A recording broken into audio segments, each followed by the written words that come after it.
On a décidé de te faire découvrir un nouveau modèle qu'on vient de créer. Il y a un vrai volume, il n'y a pas de fend plat, c'est très sculpté, très dynamique, très profilé. Il y a cette force qu'on peut sentir. Le volume pour moi est nouveau. Alors on est dans une continuité de Renault qui a inventé l'espace, on est dans une étape au-dessus. On est dans un langage assez aéronautique. On a l'impression que c'est une aile d'avion avec le profil. J'aime beaucoup le S qui fait vraiment penser à un empennage d'avion. Toutes ces lignes en S, en fait, c'est de la fluidité. Ça crée une stature à la voiture. Les espaces précédents avaient une continuité. Celle-ci, il y a vraiment une rupture. C'est tout en détail. Ce que j'aime beaucoup sur l'extérieur sont tous les aspects de traitement des chromes. Tout est traité avec subtilité. C'est de l'élégance à la française, c'est la haute couture. La face avant, oui, c'est une Renault. Là, c'est évident. Là, on voit l'esprit de famille, on voit le branding, c'est bien clair. Je trouve que Renault, vraiment, ose faire des nouveaux volumes, continuer d'inventer des volumes comme ça.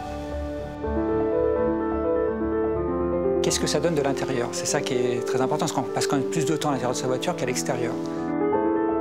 On a une position très confortable, mais assez haute. Et puis surtout, ce toit en verre, là, qui est immense, tout simplement immense. J'aime la position de conduite parce qu'on n'est pas assis comme dans un 4x4, on n'est pas assis comme dans une voiture, on est au milieu. Je crois que c'est un peu comme cette voiture, on est dans autre chose.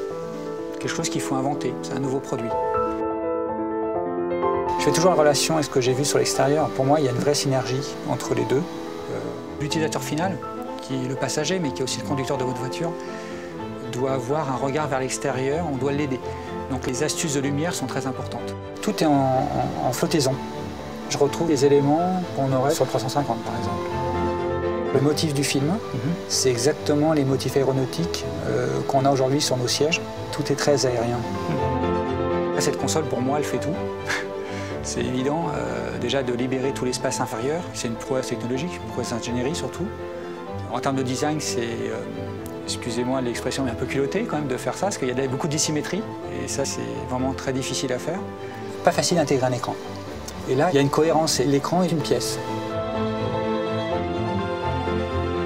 Là, je me retrouve dans des valeurs Renault. On sent vraiment qu'on est dans un futur de l'espace.